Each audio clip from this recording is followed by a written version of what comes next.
मैं भले ही इन 8-10 सालों में युवावस्था से प्रौढ़ावस्था की तरफ आ गई हूं, लेकिन जो सोच और जो विचार स्वच्छता को लेकर है वो रोज रोज मेरे भीतर जवान हो रहे हैं और आप तक पहुंचाने के लिए उनको मैं मरते दम तक जो है वो जवान ही रखने वाली हूं। बहुत लंबा वक्त बीत गया, लगभग 8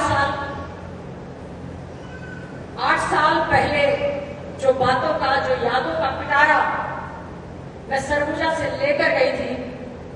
आज फिर से वही लेकर आई हूं आपके बीच में। पूरे दिल से उसे बोलना है, कुछ आपकी सुननी है और कुछ मुझे बोलना है। बहुत दिनों से जब भी राज्य में पूरे छत्तीसगढ़ की स्वच्छता की बात होती है और मैं आंकड़े देखती हूं कि कौन सा जिला हरे रंग में आता है, कौन सा जिला पीले रंग में आता है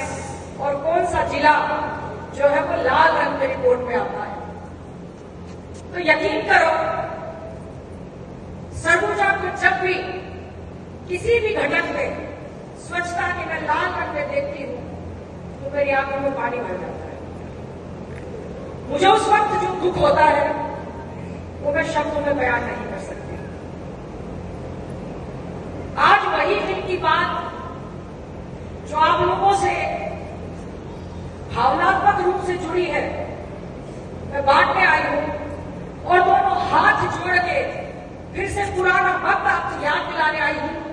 कि जैसे 2016 और 17 में स्वच्छता के पायदान पर आप न केवल छत्तीसगढ़ में बल्कि हिंदुस्तान में नंबर 1 हुआ करते, एक बार फिर से इस सरगुजा को वापस नंबर 1 पे लेके आओ।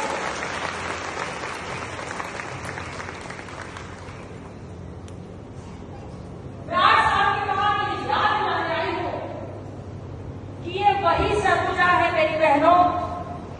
जिसके कदलई जैसे दुर्गम स्थानों पर, मैनपाट के कदलई जैसे दुर्गम स्थानों पर आप लोग कंधे पर ईंट और सीमेंट की बोरियां ढोकर ले जाती थी, लेकिन हर हाल में शौचालय बनवाती थी। मैं आपको याद दिलाने आई हूं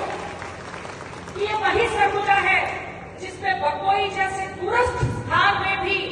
आप लोग कच्चे रास्ते पर भी अपनी स्वच्छता की पक्की सोच को लेकर 20-20 किलोमीटर पैदल चली जाती थी और स्वच्छता की अलग वहां जगह के वापस लौट आती थी।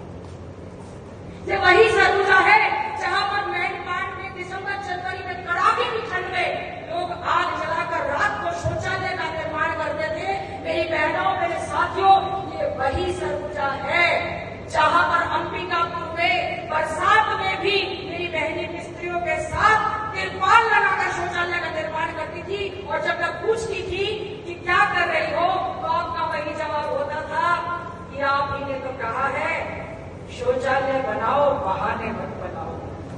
तो मैं याद